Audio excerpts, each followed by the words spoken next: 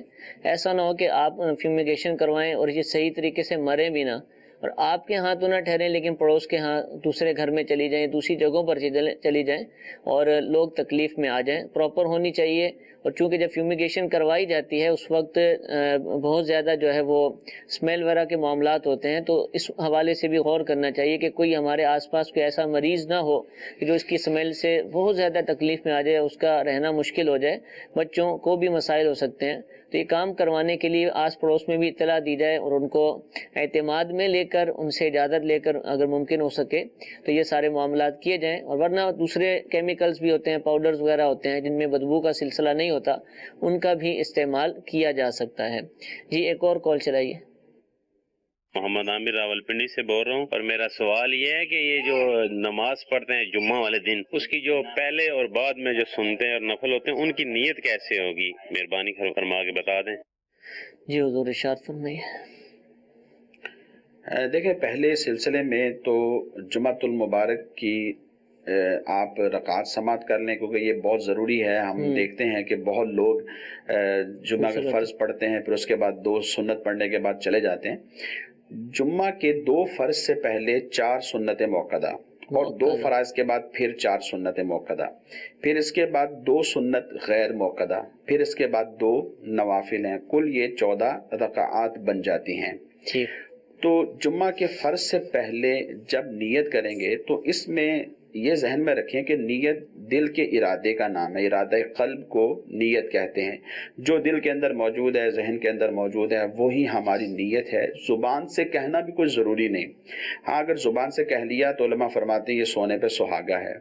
اب اگر نیت ہم زبان سے کرنا چاہتے ہیں تو اس طرح نیت کر سکتے ہیں کہ میں نیت کرتا ہوں فرض جمعہ سے پہلے کی 4 سنت موقدہ کی۔ اسی طرح جمعۃ المبارک کے فرض ادا کرنے کے بعد جو 4 سنت پڑھنی ہے اس میں بھی یہی نیت کر سکتے ہیں، سیم یہی کہ میں نیت کرتا ہوں فرض جمعہ کے بعد کی 4 سنت موقدہ کی۔ پھر جب 2 سنت غیر موقدہ پڑھیں گے تو اس میں نیت کریں گے کہ میں نیت کرتا ہوں فرض جمعہ کے بعد 2 سنت غیر موقدہ کی، اور نوافل بھی مطلق نیت کے ساتھ کفایت کر جائیں گے۔ ٹھیک، اچھا اس میں ایک سوال اور بھی پوچھا جاتا ہے، اگرچہ جواب تو آپ نے دیا لیکن وہ بھی ذہن میں آتا ہے کہ کیا ان سنتوں میں ظہر کی سنتوں کی نیت کرنی ہے جمعہ کی؟ تو یہ بھی واضح طور پر دوبارہ ایک دفعہ ارشاد۔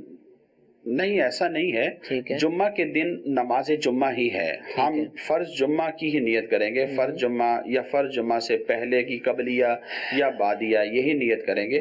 اگرچہ وہ وقت تو ظہر کا وقت ہی کہلاتا ہے عام طور پہ عرفاً، لیکن چونکہ جمعۃ المبارک کے دن جمعہ کی نماز ہی ہوتی ہے تو اس وجہ سے اسی کی طرف نسبت کریں گے۔ ہم وہاں پر ظہر کی 4 سنتیں پہلے کی ہم نہیں پڑھ رہے ہوتے، یا ظہر کے 4 فرض نہیں پڑھ رہے ہوتے، بلکہ وہ جمعۃ المبارک سے کے فرائض سے پہلے کی 4 سنتیں اور بعد کی 4 سنتیں ہی کہلائیں گی، اسی طرح نسبت کر کے اس کی نیت کی جائے گی۔ ایک SMS آخری جو ہے وہ سلسلے میں شامل کر لیتے ہیں۔ سوال یہ پوچھا جا رہا ہے کہ کیا مرد عورت کا حق مہر استعمال کر سکتا ہے؟ مثلا اس نے اس کو دے دیا اور وہ رقم عورت ہی کے پاس پڑی ہوئی، اب لے کر دوبارہ اس کو استعمال کرنا شروع کر دے، اس کی اجازت ہے اس کو؟ عورت کی اجازت سے اگر وہ رقم استعمال کرتا ہے تو اب یہ رقم کا استعمال 2 حال سے خالی نہیں ہے، یا تو عورت اس کو ویسے ہی دے دے، کہے کہ میری طرف سے آپ کو اجازت ہے، آپ استعمال کریں، یہ میں نے آپ کو مالک کر دیا، تو اب تو یہ شوہر کی ہو گئی اور یہ استعمال کر سکتے ہیں۔ اور اگر بطور قرض لے رہا ہے تو تب بھی عورت کی اجازت سے استعمال کر سکتے ہیں، اور پھر یہ چونکہ قرض کی صورت ہوگی تو ایسی صورت میں اس کو واپس کرنا پڑے گا۔ ٹھیک ہے، سلسلے کا وقت بالکل اختتام کی طرف ہے۔ اللہ تعالیٰ ہم سب کو ہفتہ وار جو سنت بھرا اجتماع ہے اور ہر ہفتے ہونے والا مدنی مذاکرہ، اس کو پابندی کے ساتھ اس میں شریک ہوتے رہنے کی توفیق عطا فرمائے۔ آمین بجاہ النبی الامین۔ صلو علی الحبیب صلی اللہ تعالی علی محمد صلی اللہ تعالی علیہ وسلم۔ نہ جانے مسائل تو علماء سے پوچھیں، یہ حکم مبین ہم کو رب سے ملا ہے، چلو پوچھ کیسے جیے